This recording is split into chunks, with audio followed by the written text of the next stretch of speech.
ধরে টেনে নিয়ে যায়। স্যার, আমাকে কোথায় নিয়ে যাচ্ছেন বলুন না। আগে আসুন তো, তারপরে দেখাচ্ছি। এই বলতে বলতে জাঙ্কুক টিচারদের ক্যান্টিনে থেকে নিয়ে যায়। টিচার আর স্টুডেন্টদের ক্যান্টিন ছিল আলাদা আলাদা। ক্যান্টিনে নিয়ে এসে জাঙ্কুক থেকে একটা টেবিলে বসিয়ে দেয়। স্যার, এটা তো টিচারদের ক্যান্টিন, এখানে তো আমরা কেউ আসি না, আপনি কেন আমাকে এখানে নিয়ে আসলেন? টিফিনে মারামারি করছিলে না? তোমার তো অনেক ক্ষুধা লেগেছে তাই না? কিন্তু স্যার, আমি চুপ করে বসে থাকো। জাঙ্কুক একটু ধমকের সুরে কথাটা বলে অনেকগুলো খাবার নিয়ে আসতে থাকে। পরপর জাঙ্কুক অনেকগুলো খাবার নিয়ে এসে শুধু টেবিলের পাড়ে রাখছিল। জাঙ্কুক করতে চাইছেটা কি? এত খাবার দেখে তো তে একদম হা হয়ে যাচ্ছে। এরপর জাঙ্কুকের যখন সব খাবার আনা হয়ে যায় তখন তে সাইডে দাঁড়িয়ে পড়ে। স্যার, এতগুলো খাবার আনলে আপনি কি খাবেন নাকি? আমি খাবো না, আমার স্টুডেন্ট খাবে। নাও স্টার্ট করো এন্ড সবগুলো খাবার ফিনিশড করো। স্যার, আমি সবগুলো খাবার খাবো? স্যার, আপনার কি আমাকে দেখে কোনো রকম গরু মনে হয়? কেন গরু মনে হবে কেন? তুমি তো টিফিনে মারামারি করছিলে, সো এখন খাও। শালা হলুই মুরগির বাচ্চা, কি বলে এসব? আমি নাকি এতগুলো খাবার আমার ভিতরে আপলোড করব? আমি এতগুলো খাবার আমার ভিতরে আপলোড করব কিভাবে? কি হলো, চুপ করে বসে আছো কেন? শুরু করো। স্যার প্লিজ এবারের মতো ছেড়ে দিন, আমি আর কখনো টিফিন নিয়ে মারামারি করব না। স্যার, আমি এতগুলো খাবার কিভাবে আমার নিজের ভিতরে আপলোড করব? আমার তো পেট ফেটে যাবে। ও, আজকাল খাবারও আপলোড করা যায়? যেভাবে ইচ্ছা সেভাবে করো। এই ব্যাটার সাথে কথা বলে কোনো লাভ নেই। তখন তে জাঙ্কুককে আর কিছু না বলে নিজের ইচ্ছা মতো খেতে থাকে। জাঙ্কুক তো তের দিকে তাকিয়ে আছে আর মনে মনে হেসে চলেছে। আসলে জাঙ্কুক তো এত খাবার থেকে কখনো খেতে দিবে না, শুধুমাত্র একটু ভয় দেখানো। এরপর তের যতটুকু লাগে ততটুকু খাবার খাওয়া হয়ে গেলে বলে, স্যার আমি আর খেতে পারছি না, প্লিজ আমি যাই, একটু পর ক্লাস শুরু হয়ে যাবে। স্যার না, সবগুলো খাবার খাবে তারপর তুমি যাবে। স্যার, আপনি বুঝতে কেন চাইছেন না? আমি কি রাক্ষস নাকি যে এতগুলো খাবার খাবো? আমাকে ধমক দিচ্ছ তুমি? স্যার, আপনাকে বকছি না, ও খাবার খেলো বুবম, ওকে আপনি পানিশমেন্ট দাও বাদ দিয়ে উল্টো আমাকেই পানিশমেন্ট দিচ্ছেন। স্যার স্যার প্লিজ প্লিজ যাই। ওকে যাও, এরপর থেকে যেন কখনো মারামারি করতে না দেখি। Okay sir, thank you. কথাটা বলে তো তে দৌড়ে ক্যান্টিন থেকে বের হয়ে যায়। আরে এই মেয়ে, আস্তে যাও, পড়ে যাবে তো। কিন্তু কে শুনে কার কথা? তে তো একদমই এক দৌড়ে ক্লাসরুমে চলে যায়। গিয়ে দেখে ড্যানি আর রোজ বসে আছে। তারাও তো অনেকক্ষণ খুঁজেছে থেকে কিন্তু কোথাও পায়নি। কি রে তে, মরতে মরতে কোথায় গিয়েছিলি? সারা স্কুল খুঁজে ফেললাম কিন্তু তোকে পেলাম না। মরতে মরতে জাহান্নামের চৌরাস্তায় গিয়েছিলাম, তো আমার তো অনেকদিন বাঁচার ইচ্ছা, তাই আবার ফিরে এসেছি, বুঝতে পেরেছিস? কি বলছিস তুই এসব? কোথায় গিয়েছিলি? আর তুই খাবার খাবি না? বললাম বুগামের পিছনে পিছনে দৌড়াতে হবে না, আমাদের খাবার শেয়ার করলেই তো হতো। কথা শোনার আগে বুগামের পিছনে পিছনে দৌড়ানো শুরু করলি। খাবার আবার খাইনি, খাবার খেতে খেতে যে মরিনি, তাই তোদের ভাগ্য ভালো। নাছাড়া এত সুন্দর একটা বান্ধবীটাকে হারাতি। কোথা থেকে খাবার খালি ফকিন্নি? মনে তো হয় না টাকা এনেছিস যে ক্যান্টিন থেকে খাবার কিনে খাবি।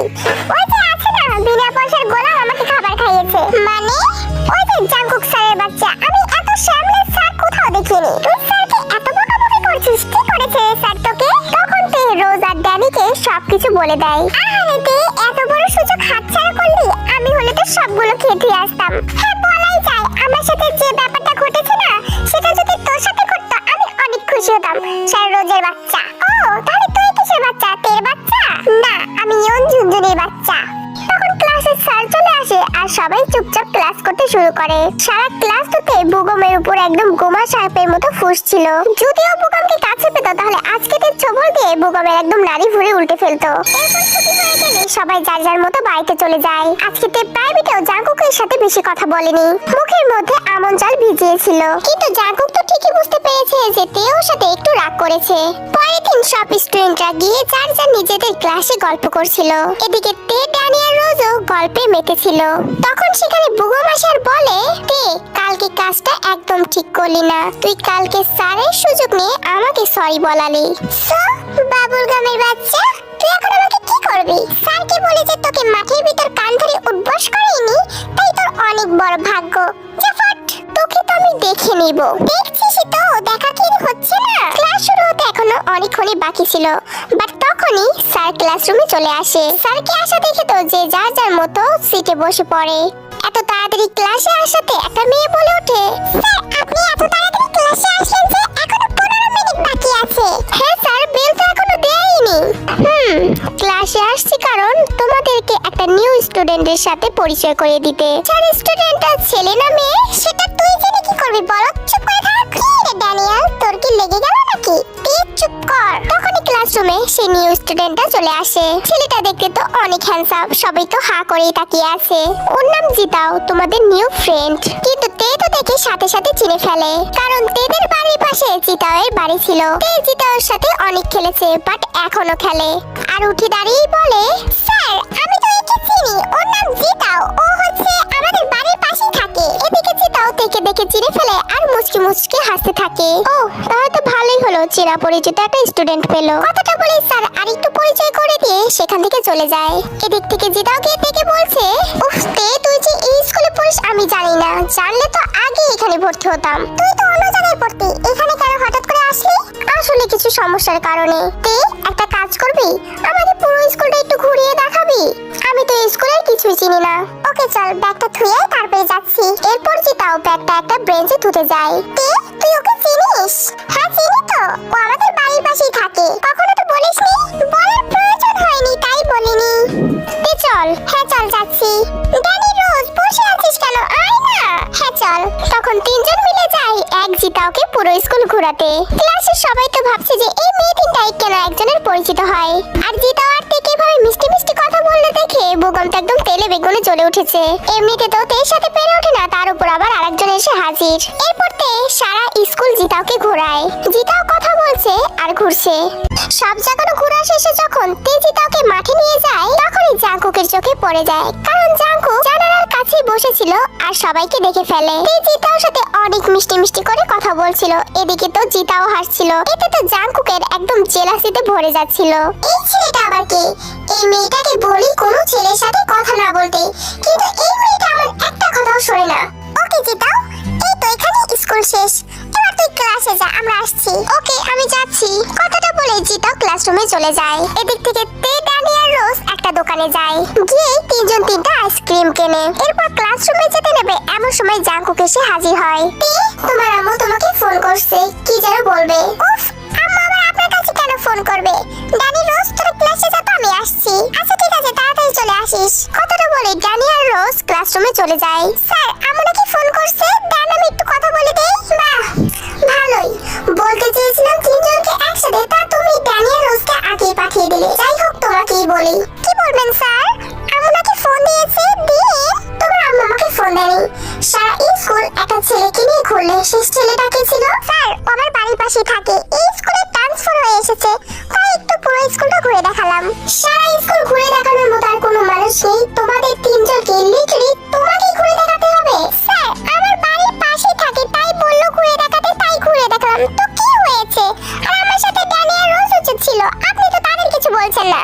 জাস্ট শাট আপ স্টুপিড, তুমি ড্যানি আর রোজকে তো আগে চলে যেতে বললে। স্যার আপনি আমার সাথে এরকম ব্যবহার করছেন কেন? আমি কি এমন দোষ করেছি? সারা স্কুল একটা ছেলেকে নিয়ে ঘুরছো, আর সেটা তোমার আম্মুকে বললে, কিন্তু তোমার আম্মু তোমাকে ছেড়ে কথা বলবে না। এদিক থেকে তে হাতের আইসক্রিমটা গলে যাচ্ছিল, এটা এক চিন্তা।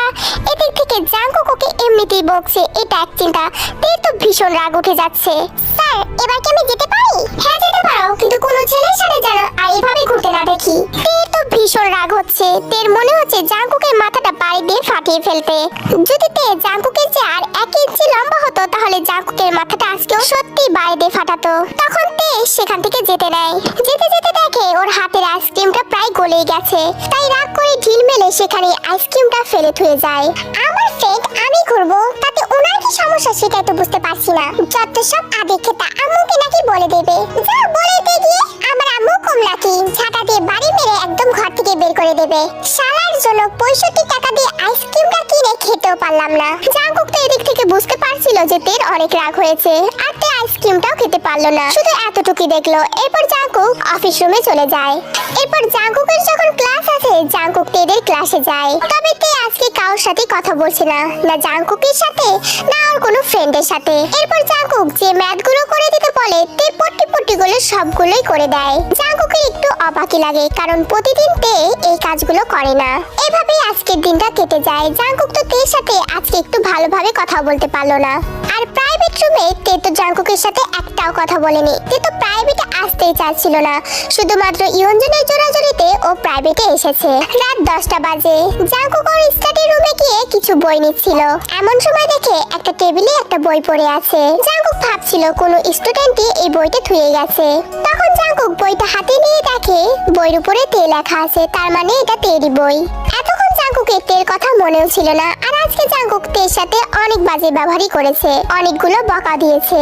তাই জাঙ্কুক তের বইটা হাতে নিয়ে মনে মনে ভাবতে থাকে, তে তো আমাকে এমনিতেও অনেক ভয় পায়, তার উপর যদি তের সাথে আমি এরকম বিহেভিয়ার করি তাহলে তো আমাকে কখনো বুঝতেই পারবে না। কিন্তু আমি কি করব, কোনো ছেলের সাথে ওকে দেখলে তো আমার সহ্যই হয় না।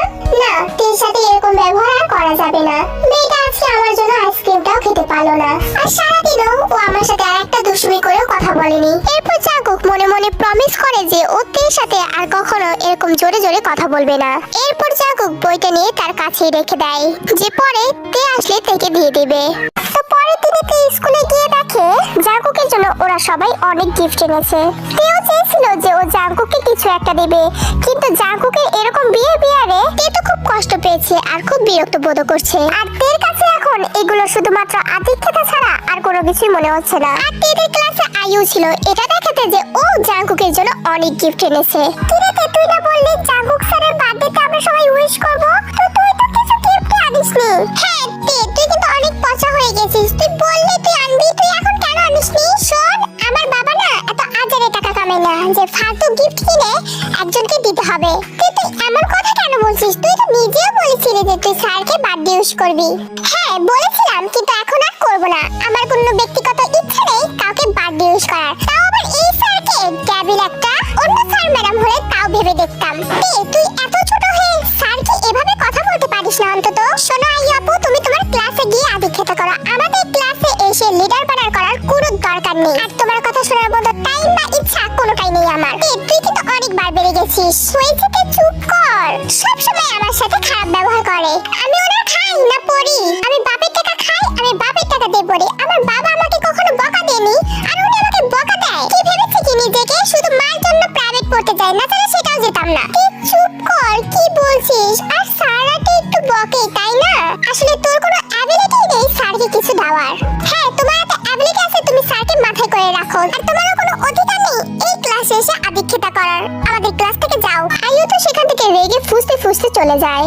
আর তুই শোন রোজ, হ্যাঁ তুই স্যারকে নিয়ে দুধের পানি খা, আমার তো খাওয়ার দরকার নেই, যত সব আজের আদিক্ষেতা। রোজি রে, এখন চুপ কর, হয়তো বা তের কিছু হয়েছে, নাচল তো এমনও কখনো করে না। হ্যাঁ আসলে স্যারের উপর এত কেন খেপেছে সেটাই তো বুঝতে পারছি না। হ্যাঁ তে, তুই একদম ঠিক বলছিস। এদের যে ভাবনা স্যারকে নাকি এবার বার্থডে উইশ করতে হবে। এই তোকে কিছু বলতে বলেছি নাকি? তুই আমার সামনে দিকে যা, তোর জন্যই স্যার আমাকে বকা দিয়েছিল। তুই এমন করিস না প্লিজ, আই এম সরি, তোর সাথে আমি আর কখনো দুষ্টুমি করব না। এই বুগম, যা বলছি না কিন্তু সত্যি কিন্তু মারবো আমি তোকে। তুই এভাবে বলছিল আর বুগম সেখান থেকে যাচ্ছিল না। এদিকে জিতাও সেটা দেখে ফেলে আর গিয়ে বলে, সমস্যা কি এখানে? হেই ইউ, তের সাথে তুমি এমন করছো কেন? ও মা, স্কুলের 2 দিন আসুনি আর চৌরাস্তার মোড়ে চলে গেছো নাকি? তুই কেড়ে বলার আমি তেকে ডিস্টার্ব করবো, আমি যা ইচ্ছা তাই করবো। ও আচ্ছা, নতুন এসেছি বলে কিছু বলতে পারবো না? তাহলে আমার পাওয়ারটাও একটু দেখাই। বলেই জিতাও হাতা ঘুচাচ্ছিল, হয়তো বা বুগামকে মারার জন্য। জিতাও মারামারি করবি নাকি? হ্যাঁ, একটু তো করতেই হচ্ছে, দেখিস না কেমন পাওয়ার দেখাচ্ছে। মারবি তুই? আমাকে মারবি? তোর বাপ আর তোর 14 গোষ্ঠীকে নিয়ে আসলেও আমি বুগামকে কেউ কিছু করতে পারবে না। আরে শালা, তোর তো কথাই ঠিক নেই, প্রতিবন্ধী একটা। যা এখান থেকে।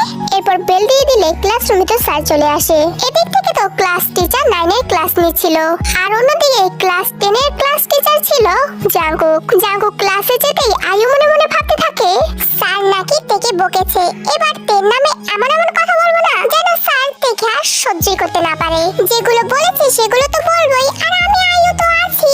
আরো বানিয়ে বানিয়ে বলার জন্য সুযোগ যখন একবার পেয়েছি হাতছাড়া আর করছি না। তুই খুব বার বেড়ে গেছিস তে, আমাকে অপমান করার স্বাদ তোকে তো আমি দেব। আয়ু জাঙ্কুকে কি বলতে চাচ্ছে সেটা আমরা পরের পার্টে জানবো। আজকে এই পর্যন্তই, টাটা বাই বাই, আল্লাহ হাফেজ।